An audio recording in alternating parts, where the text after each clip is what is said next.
오늘도 잘 오셨습니다. 함께 하나님의 말씀을 살펴보면서 이 시간 우리에게 주시는 주님의 뜻을 깨닫는 복된 시간이 되기를 간절히 소망합니다. 우리는 세상 속에서 살아가고 있습니다. 믿지 않는 사람들과 섞여서 함께 살아가죠. 흔히 우리가 세상에서의 삶을 이야기할 때, 그리스도인다운 삶을 이야기할 때 다름을 이야기하곤 합니다. 믿는 자들은 세상 사람들과는 달라야 한다, 구별되어야 한다 이야기하는 것이죠. 이 다르다라고 하는 것을 사전에서 한번 찾아보았습니다. 첫 번째 의미는 이것입니다. 비교가 되는 두 대상이 서로 같지 아니하다. 비교가 되는 두 대상이 서로 같지 아니하다. 그렇죠? 믿는 사람들과 또 믿지 않는 사람들을 비교했을 때 서로 같지 않고 다른 점이 있어야 한다는 것입니다. 우리가 믿지 않는 자들과 똑같이 말하고 행동하다면 다르다라고 말할 수 없을 것이고, 그것은 올바른 신앙생활이 아닐 것입니다. 그런데 이 다르다의 두 번째 의미가 눈에 들어오게 되었습니다. 두 번째 의미는 이것입니다. 보통의 것보다 두드러진 데가 있다. 보통의 것보다 두드러진 데가 있다. 이 뜻을 보면서 우리 그리스도인들이 세상과는 다르다라고 이야기할 때 이 두 번째 의미를 인지해야겠구나 생각을 했습니다. 그렇지 않을까요? 물론 첫 번째 의미, 비교했을 때 두 대상이 서로 같지 아니하다라고 하는 것도 의미가 통하고 맞지만, 우리 그리스도인들은 그저 수많은 종교들 중에 하나로서 모습과 스타일이 다른, 모양이 달라서 구별되는 것이 아니라 진정한 창조주이신 하나님을 믿고 또 진리의 말씀인 성경을 믿기 때문에 그 다른 보통의 것보다 더 두드러지고 달라야 한다라고 하는 것이죠. 내가 세상 사람들과 구별될 때 나는 그저 여러 종교 중에 하나인 기독교를 믿고 있고, 기독교를 믿고 있기 때문에 이러한 모습으로 주일에 교회를 가고 성경이라는 것을 읽고 기도를 하고 하는 것이 아니라, 참된 진리, 정답인 예수 그리스도를 믿고 따르기 때문에 우리가 이러한 삶을 살아가는 것이고, 우리가 그 예수님을 따르는 그 삶이 세상 사람들과 비교했을 때 두드러지고 달라야 한다라고 하는 것입니다. 그러한 생각이 우리 안에 있어야 할 줄 믿습니다. 물론 내가 진리를 따라 산다고 해서, 정답을 알고 있다고 해서 아직 복음을 받아들이지 못한, 하나님을 알지 못하는 자들을 깔보거나 교만해서는 안 되겠죠. 그러나 우리는 긍휼한 마음을 가지고, 안타까운 마음을 가지고 그들을 전도해야 할 것입니다. 우리가 이처럼 달라야 하는 이유와 목적은 여러 가지가 있을 수가 있습니다. 앞서 말한 것처럼 그것이 정답이기 때문에 우리가 하나님을 믿고 또 하나님이 말씀하신 대로 살아가는 것으로 우리가 달라질 수 있죠. 다른 사람들과 구별이 자연스럽게 될 것입니다. 또한 전도의 목적으로 우리가 그러한 삶을 이용하고 활용할 수도 있을 것입니다. 세상 사람들이 우리의 다른 모습을 보고 왜 저 사람은 무언가 다를까? 왜 저 사람은 우리와 다른 것일까? 더 행복하고 더 뭔가 평안한 삶을 살아가는가 했을 때 우리를 통하여서 복음을 받아들이게 되고, 또 우리를 통하여서 하나님의 모습을 보게 되면서 그들이 복음에 관심을 갖고 하나님을 만나게 될 수도 있습니다. 그 여러 가지 이유들이 있겠지만, 오늘 본문에서 바울은 우리가 달라야 하는 이유에 대해서 가장 중심이 되는 본질적인 부분을 이야기하고 있습니다. 그리스도인들이 세상과 달라야 하는 이유가 무엇인가? 바로 하나님을 기쁘시게 하기 위해서입니다. 하나님을 기쁘시게 하기 위해서. 인간이 존재하는 목적, 제1의 목적도 바로 이것이죠. 하나님께 영광을 돌리는 것입니다. 우리가 살아있고 우리가 숨을 쉬며 이 땅에서 살아가는 존재 목적의 가장 첫 번째는 하나님께 영광을 돌리기 위함이다라고 하는 것이죠. 우리가 세상과는 다르게 구별된 삶을 살아야 하는 이유도 바로 이것이 하나님의 말씀대로 순종하는 것이고, 그것을 통해서 하나님이 영광을 받으시고 기뻐하시기 때문이다라는 것입니다. 존 스토트라는 학자가 이렇게 말했습니다. 이교도들이 하나님을 모르기 때문에 그렇게 행동한다면 그리스도인들은 하나님을 알기에 완전히 다른 방식으로 행동해야 한다. 이는 그분이 거룩하신 하나님이시요 우리의 하나님이시요 우리는 그분을 기쁘시게 하기를 원하는 사람들이기 때문이다. 한마디로 우리가 하나님을 기쁘시게 하기 위해서는 세상과는 완전히 다른 방식으로 살아가야 한다. 그것이 바로 그리스도인다운 삶이다라는 것이죠. 하나님을 기쁘시게 하기를 원하십니까? 아멘. 우리의 삶을 돌아보기를 원합니다. 우리가 세상과는 다른 삶을 살아가고 있는지, 하나님을 알기에 완전히 다른 방식으로 우리의 삶을 살아가고 있는가. 그러한 우리의 삶을 통해서 하나님을 기쁘시게 하고 있는가, 하나님께 영광을 돌리고 있는가 돌아보기를 원합니다. 하나님을 기쁘시게 하는 것, 결국 하나님의 말씀대로 순종하는 것이기 때문에 이 성경 말씀에 나와 있는 모든 내용이 다 하나님을 기쁘시게 하는 삶을 살아가는 방법들이지만, 오늘 우리가 바울이 소개하고 있는 이 데살로니가 교회 상황에 맞게 소개하고 있는 세 가지를 짧게 한번 살펴보겠습니다. 먼저 1절을 다시 한번 보시면, 그러므로 형제들아 우리가 끝으로 주 예수 안에서 너희에게 구하고 권면하노니 너희가 마땅히 어떻게 행하며 하나님을 기쁘시게 할 수 있는지를 우리에게 배웠으니 곧 너희가 행하는 바라 더욱 많이 힘쓰라. 이 세 가지를 권면하기 전에 바울이 먼저 이것을 이야기합니다. 너희가 배운 대로, 그리고 너희가 해오던 대로 더 잘해라 라고 하는 것이죠. 데살로니가 교회 성도들은 그리스도인으로서 어떻게 행해야 하고 어떻게 하나님을 기쁘시게 하는지를 알고 있었던 것입니다. 바울을 통해서 배웠던 것이죠. 그래서 바울도 뭔가 새로운 것을 알려주는 것이 아니라 이전에 내가 너희에게 말했던 것들, 그리고 너희가 그것을 잘 지키고 있는데 그것을 더 잘해라 라고 하는 것이죠. 기억을 되살려주고 더 많은, 더 높은 수준의 것을 요구하는 것입니다. 2절에도 나오죠. 우리가 주 예수로 말미암아 너희에게 무슨 명령으로 준 것을 너희가 아느니라. 이제 그러고 나서 3절부터 구체적으로 그들이 이제 조금 부족한 부분에 대해서 권면을 하고 있습니다. 첫 번째로 성적인 문제에 대한 권면을 하고 있습니다. 3절 보시면 하나님의 뜻은 이것이니 너희의 거룩함이라 곧 음란을 버리고. 바울은 분명하게 이야기합니다. 하나님의 뜻은 이것이니 곧 너희의 거룩함이다. 구체적으로 이 안에서도 세 가지를 얘기합니다. 첫 번째, 음란을 버리고, 그 다음에 각각의 거룩함과 존귀함으로 자기 아내를 대하고, 형제를 해하지 말아라. 찾으셨습니까? 네, 첫 번째, 음란을 버려라. 여기서 음란이라고 하는 것은 결혼 밖에서 일어나는 모든 성적인 행위를 가리킵니다. 간음이나 동성애 같은 것을 다 포괄하는 것이죠. 두 번째로 거룩함과 존귀함으로 자기 아내를 대하라 이야기를 합니다. 여기서 한글 성경은 아내라고 번역을 했는데 많은 학자들이 이것을 몸으로 번역하는 것이 조금 더 나을 수 있겠다 이야기를 합니다. 그래서 바울이 말하는 것은 무엇이냐면 거룩함과 존귀함으로 자기 몸을 통제하다 해라라고 하는 것이죠. 결국에는 이 어떤 성적인 부분과 관련이 있는 것입니다. 또 5절 말씀 보시면 이방인들은 세격을 따라서 살아가지만 하나님을 아는 우리는 거룩함과 존귀함으로 자기 몸을 잘 통제해야 된다. 그리고 나서 세 번째로 형제를 해하지 말라라고 이야기를 합니다. 범죄에서 형제를 해야 하는 것인데 결국엔 이것도 성적인 범죄에 대해서 이야기를 하고 있는 것이죠. 6절에 이제 분수를 넘어라고 하는 표현을 쓰고 있는데 이제 많은 학자들이 추측하기로는 이 데살로니가 교회 안에서 지금 가족 구성원 또 그리고 이웃 안에서 내 결혼 관계를 넘어서는 그 관계 속에서 여러 가지 성적인 범죄들이 일어나는 것으로 보고 있고 그것에 대해서 행하지 말라고 이제 권면을 하고 있습니다. 이 당시 로마에는 이러한 성적인 타락이 보편적으로 일어났습니다. 이들의 삶에서는 이러한 것들이 용인되고 있던 사회적인 풍습이 있었고 또 우상 숭배가 성적인 것과 관련이 있었기 때문에 그런 것들에 의해서 서로 포용하는 것들이 있었다고 하는 것이죠.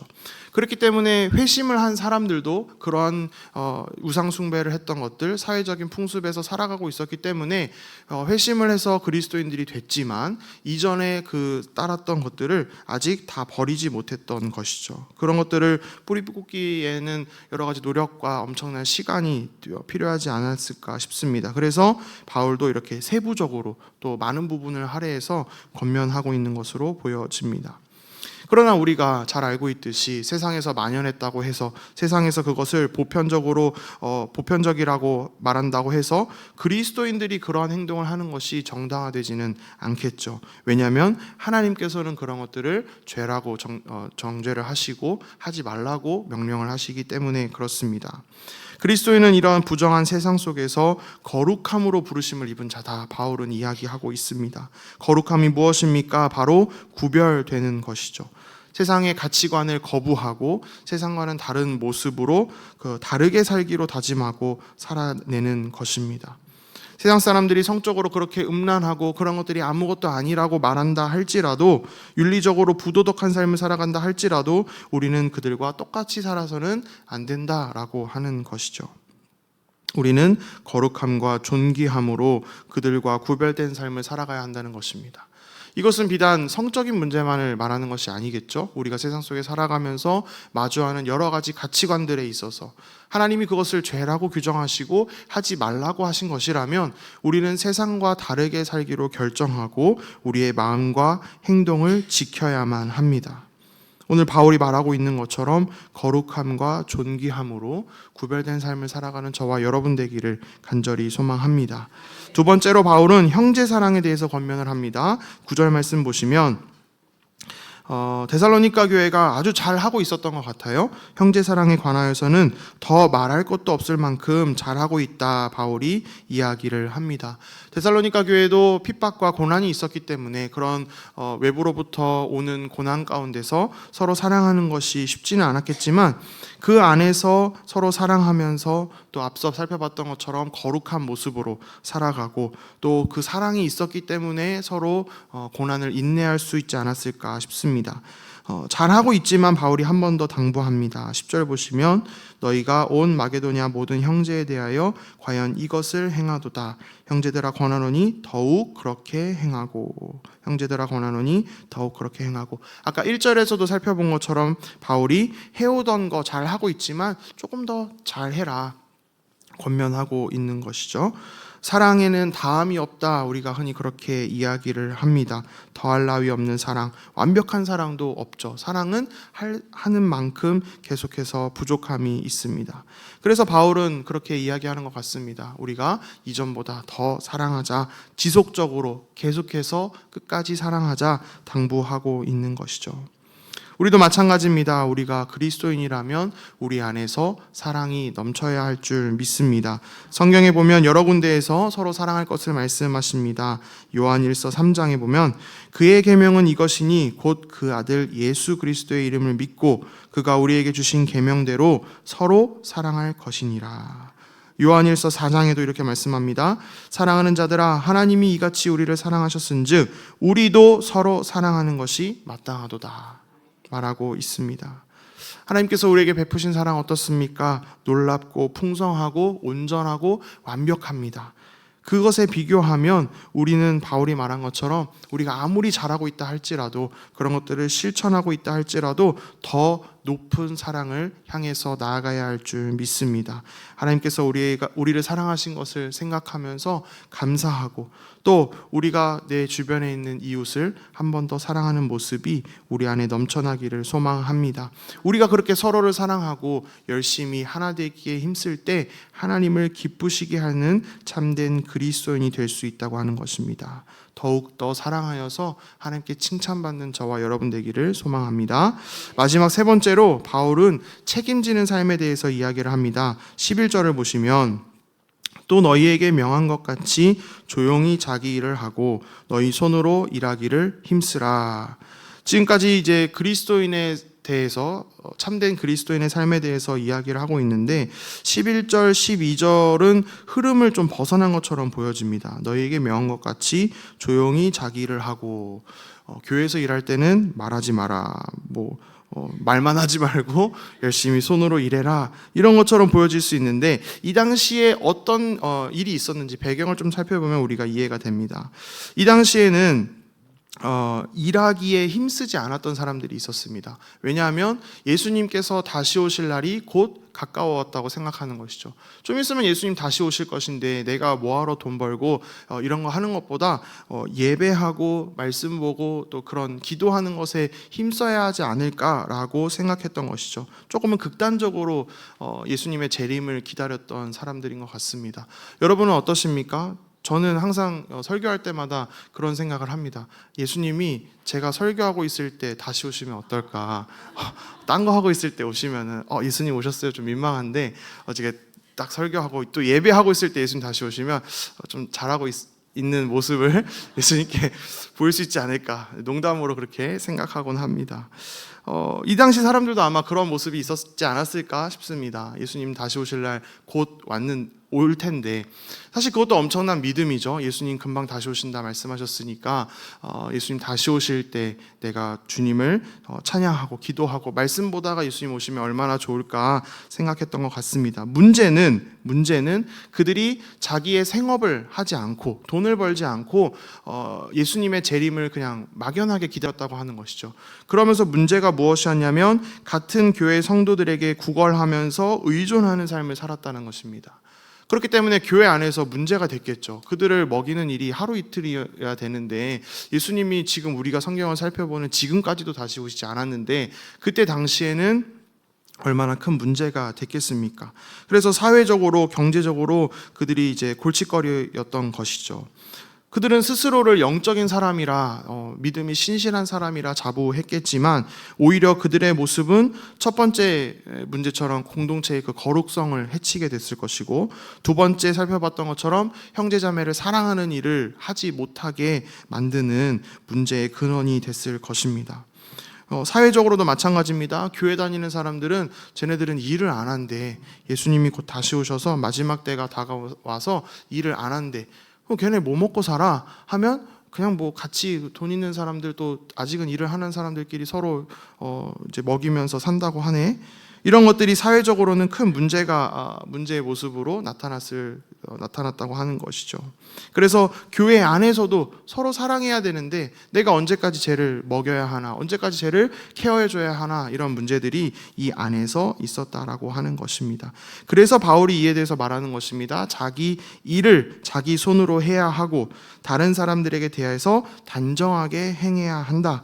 영적인 것을 추구한다는 명목 아래서 믿음이 신실하다는 명목 아래서 다른 사람들에게 손을 벌려서 손가락질을 받지 말아야 한다. 바울이 이야기를 하고 있는 것입니다. 반복적으로 등장하지만 성도는 세상 속에 속하지는 않았지만 세상 사람들과 같이 살아가지는 않지만 이 세상 안에서 우리가 또 다른 의미에서 같이 살아가고 있습니다. 그래서 그 안에서 세상 사람들과 구별되긴 해야 되지만 이 모습처럼 구별되지는 말아야 한다는 것이죠. 타인에게 짐이나 부담이 되지 않고 성실하게 주어진 역할들을 감당하는 모습이 우리 안에 필요하다는 것입니다. 그들이 정말 신앙이 좋고 영적으로 민감해서 이런 삶을 살았을까요? 그 마음을 파고들면 결국에는 게으른 마음, 나태한 마음, 말로만 하는 사랑, 요행을 바라는 마음들이 그 안에서 발견되게 됩니다. 그리스도인은 타인에게 짐이나 부담을 주지 않습니다. 그것이 사랑의 출발입니다. 사랑이라고 해서 무조건 내가 다른 사람들의 것을 짐을 나눠지고 돌봐주는 것이 사랑의 시작이 아닙니다. 사랑의 시작은 내가 먼저 다른 사람에게 짐이 되지 않고 본인 스스로를 책임질 수 있는 것이 사랑의 시작이다라고 하는 것입니다. 본인을 스스로 책임짐으로써 공동체와 또 내 자신을 거룩하게 하고 형제자매를 사랑하는 우리 모두 되기를 간절히 소망합니다. 말씀을 맺습니다. 그리스도인다운 삶은 무엇입니까? 구별된 삶이라고 하는 것이죠. 다른 삶입니다. 세상은 음란하고 또 성적으로 타락했지만 그리스도인은 거룩하게 구별되어서 살아가야 합니다. 세상은 남보다 자기 자신을 더 사랑하고 어려움 속에서는 사랑하지 못하고 내가 몸이 힘들고 어려운 일을 당했을 때는 다른 사람에게 베풀지 못하지만 또 어느 정도 사랑했으면 내가 이 사람하고는 이 정도면 괜찮겠지라고 생각을 하지만 세상 사람들은 그렇지만 그리스도인들은 더 많이 사랑해야 합니다. 고난 중에도 사랑하고 이전보다도 사랑하고 재지 않고 사랑하고 지속적으로 사랑해야 한다라고 하는 것입니다. 마지막으로 그리스도인은 자신에 대해서 책임지는 삶을 통해서 사랑하고 거룩성을 유지해 나가야 합니다. 다른 사람들에게 내 모든 짐을 맡기는 것이 아니라 내가 먼저 내 짐을 지고 또 내가 더 다른 사람들을 책임지는 그러한 삶이 필요하다라고 하는 것이죠. 설교를 준비하면서 읽었던 책에 이런 말이 있었습니다. 그리스도인은 달라야 한다. 다를 수밖에 없다. 세상의 상식과 가치를 뒤엎고 뒤집어서 아름다운 일상을 창조하는 존재들이다. 같은 단어를 다르게 사용하며 같은 시간을 다르게 보내며 같은 공간을 다르게 꾸미는 자들이다. 그리고 그 다름이 우리에게 생명을 준다. 여러분은 어떠십니까? 같은 단어를 다르게 사용하고 계십니까? 같은 시간을 다르게 보내고 계십니까? 같은 돈을 다르게 사용하고 계십니까? 오늘 데살로니가 교회의 모습을 통해서 살펴본 모습들 뿐만 아니라 더 많은 부분에 있어서 우리는 우리 삶 전반에 있어서 고민하고 생각해 보아야 합니다. 내가 그리스도인답게 살아가고 있는가?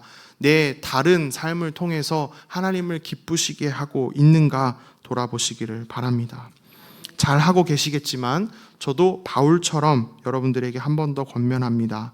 우리가 어떻게 살아야 하며 어떻게 하나님을 기쁘시게 할 수 있는지를 여러분은 성경을 통해서 마땅히 배운 대로 행하고 계십니다. 때문에 그렇게 살아가기에 더욱 힘쓰시기를 권면합니다. 아멘. 우리 함께 찬양하고 기도하기를 원합니다. 나 주님의 기쁨 되기 원하네. 찬양의 가사로 고백하면서 기도하며 나아가겠습니다.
마지막으로 한 번 더 고백하길 원합니다. 내가 원하는 한 가지, 내가 원하는 한 가지, 주님의 기쁨이 되는 것. 내가 원하는 한 가지, 주님의 기쁨이 되는 것. 우리 한번 같이 기도하기를 원합니다. 주님, 우리가 주님의 기쁨 되기를 원합니다. 세상과 구별되는 모습으로, 형제자매 간에 서로 사랑하는 모습으로 참된 그리스도인으로서 하나님께 기쁨이 되기를 원합니다. 우리의 마음을 새롭게 하여 주옵시고 우리의 마음을 깨끗하게 하여 주셔서 주님의 길로 행할 수 있도록 주여 인도하여 주옵소서. 우리의 모습을 통하여서, 우리의 삶의 행동들을 통하여서 하나님께 영광 돌리는 저희들 되어지게 하여 주옵소서. 우리 이러한 기도 제목 가지고 주님의 이름 간절히 한번 부르짖고 기도하며 나아가겠습니다. 주여, 하나님 아버지 감사합니다. 오늘도 주님의 놀라운 말씀을 통하여서 하나님의 뜻을 깨닫게 하시니 감사합니다. 하나님 아버지, 우리가 주님의 기쁨이 되어지기를 원합니다. 하나님이 기뻐하시는 그리스도인의 삶을 살아가기를 원합니다. 우리의 모습들이 하나님께 영광이 되어지고 기쁨이 되어지는 그런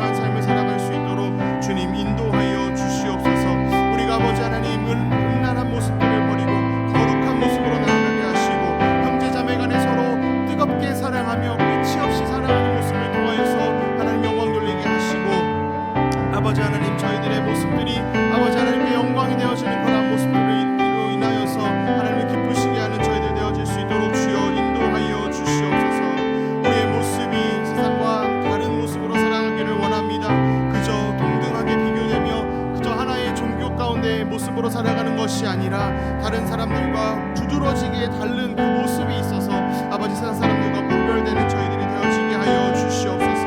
마지막 때를 살아가는 저희들 그저 아버지 하나님 다른 것 다 내려놓고 아버지 신앙생활에만 집중하는 것이 아니라 우리의 삶을 살아내면서 이 땅에서 주어진 우리의 일상의 삶도 살아내고 또한 우리가 교회로서 주어진 여러 가지 사명들을 잘 감당함으로 말미암아 하나님께 영광 돌리는 저희들 되어질 수 있도록 주여 인도하여 주시옵소서. 주님 우리의 힘으로는 부족합니다. 성령 하나님 우리와 함께하여 주셔서 영육간의 강건함으로 붙잡아 주시옵시고 우리의 마음을 깨끗하게 하여 주셔서 아버지 하나님의 빛으로 우리의 길을 비춰주셔서 하나님께서 우리에게 맡겨주신 일들 그리스도인다운 삶을 잘 온전히 살아갈 수 있도록 주님 인도하여 주시옵소서. 겸손히 행하게 하시고 아버지 하나님을 항상 붙잡고 의지하며 나아가는 저희들 되어질 수 있도록 하나님 아버지 인도하여 주옵소서. 인도하여 주시옵소서. 인도하여 주시옵소서. 우리 한 번 더 기도할 때 교회를 위해서 기도하겠습니다. 우리 교회가 하나님을 기쁘시게 하는 교회 되기를 원합니다. 그러한 교회 되게 하여 주옵소서. 세상과 구별되게 하시고 세상에 선한 영향력을 끼치는 교회 되게 하여 주옵소서. 또한 주님이 맡겨주신 사명을 잘 감당하는 그리하여서 하나님께 기쁨이 되는 그러한 교회 되도록 주여 인도하여 주옵소서. 또한 오늘부터 내일까지 중직자와 또 청년 연합 수련회가 있습니다. 모든 일정들이 안전하고 은혜롭게 진행되게 하시고 이 시간을 통하여서 참여자들이 하나 되고 주님의 뜻을 깨달아서 더욱더 주의 교회를 위하여 헌신할 수 있도록 위해서 기도해 주시기 바랍니다. 우리 다시 한번 주님의 이름 간절히 부르짖고 교회를 위하여 기도하며 나아가겠습니다. 주여 하나님 아버지 감사합니다. 주님이 빚값 주고 사신 이 교회를 위하여서 기도합니다. 하나님께서 우리를 하나의 교회로 불러주시고 아버지 하나님 인도하여 주셨는데 우리 교회가 오늘 말씀에서 보았던 것처럼 데살로니가 교회처럼 아버지 하나님 정말로 거룩하게 구별되어서 하나님을 기쁘시게 하는 교회 되어지기를 간절히 바라옵고 원합니다. 아버지 하나님 세상과 구별되는 저희들 되어지게 하여 주시옵소서. 세상과 분리되어서 사람들이 찾지 않는 교회가 되지 않게 하시고 세상 속에서 그러나 세상 속에서는 구별되어서 세상에 선한 영향력을 끼치며 복음을 전파하는 일에 열심을 내는 주의 몸된 교회가 되어지게 하여 주시옵소서. 주님이 우리에게 맡겨주신 여러 가지 사명들이 있습니다. 아버지 하나님 우리가 더욱더 힘을 내어서 주어진 사명들을 잘 감당할 수 있도록 주여 인도하여 주시옵소서. 사랑하는 우리 성도들 아버지 하나님 영육간의 강건함으로 붙잡아 주시옵시고 우리가 아버지 하나님 함께 모여서 예배하고 교제할 때 하나님 영광 받아주시고 하나님을 기쁘시게 하는 저희들 되도록 주님 붙잡아 주시고 인도하여 주시옵소서. 하나님이 찾으시는 교회 되어지게 하여 주옵소서. 하나님이 기뻐하시는 교회 되어지게 하여 주시옵소서. 부족하고 연약한 저희들 항상 성령 충만함으로 붙잡아 주시고 우리에게 주어진 사명들 잘 감당할 수 있도록 하나님 인도하여 주시옵소서. 주님 또한 오늘부터 내일까지 중직자 청년 연합 수련회가 있습니다. 아버지 하나님 모든 일정들이 안전하게 진행되게 하시고 아버지 하나님 그 가운데 진행되는 모든 순서마다 하나님 은혜를 더하여 주셔서 하나님 아버지 참여자들이 정말로 주님의 뜻을 온전히 깨닫게 하시고 정말로 하나 되어서 하나님이 우리에게 맡겨주신 사명들을 잘 감당하는 중직자와 또 청년들 되어질 수 있도록 아버지 하나님 인도하여 주시옵소서. 주님의 몸된 교회를 위하여서 기도합니다. 하나님 아버지 우리 교회를 주님이 원하시는 방향으로 주님이 계획하신 방향으로 이끌어가 주시고 주님이 아버지 하나님 우리에게 비전을 보여주실 때마다 하나님의 뜻을 온전히 깨닫고 주님이 명령하신 대로 순종하며 나아가는 우리 교회 되어지게 하여 주시옵소서. 한 사람 주님 성령 충만함으로 지켜주시고 사탄막이 우리 교회에 일절 틈타지 못하도록 지켜주시며 하나님께 기쁨이 되어지고 하나님이 기뻐하시는 교회 되어질 수 있도록 하나님 붙잡아 주시고 인도하여 주옵소서. 주님이 그렇게 우리 교회를 보호하여 주시고 아버지 은혜를 부어주실 것을 기대하고 아버지 감사하며 주님께 나아갑니다. 주님 아버지 붙잡아 주시고 인도하여 주옵소서. 하나님 아버지 감사합니다. 오늘도 말씀을 통해서 저에게 주시는 주님의 뜻을 깨닫게 하시니 감사합니다. 세상과는 다른 세상과는 구별되는 그리스도인다운 삶을 살아가기를 원합니다. 주님, 성적인 문제뿐만 아니라 여러 문제에서 벗어나서 세상과는 다른 삶을 살아가게 하시고 형제자매 간에 더욱더 끝없이 사랑하게 하시며 나의 삶에 책임지는 삶을 살아갈 수 있도록 주님 인도하여 주옵소서. 이러한 모습들을 통하여서 세상과는 구별되어 하나님을 기쁘시게 하는 저희들 되도록 주님 붙잡아 주시옵소서. 세상과는 다른 삶을 살아간 저희들 되도록 인도하여 주시며 세상의 상식과 가치를 뒤엎고 하나님의 말씀을 기준으로 세상을 변화시키는 우리들과 교회 되어질 수 있도록 주님 인도하여 주옵소서. 주님, 이 시간 주님의 은혜에 감사하여서 예물을 드린 손길들 있습니다. 기쁘게 받아주시고 이 예물들이 하나님의 일에 선하게 사용되도록 인도하여 주시며 드린 손길 위에 하나님의 놀라운 은혜를 허락하여 주옵소서. 아버지 하나님께 감사드리며 주님께서 가르쳐 주신 기도를 믿음으로 고백하오니 하늘에 계신 우리 아버지여, 이름이 거룩히 여김을 받으시오며 나라가 임하시오며 뜻이 하늘에서 이루어진 것 같이 땅에서도 이루어지이다. 오늘 우리에게 일용할 양식을 주시옵고 우리가 우리에게 죄 지은 자를 사하여 준 것 같이 우리 죄를 사하여 주옵시고 우리를 시험에 들게 하지 마시옵고 다만 악에서 구하시옵소서. 나라와 권세와 영광이 아버지께 영원히 있사옵나이다. 아멘.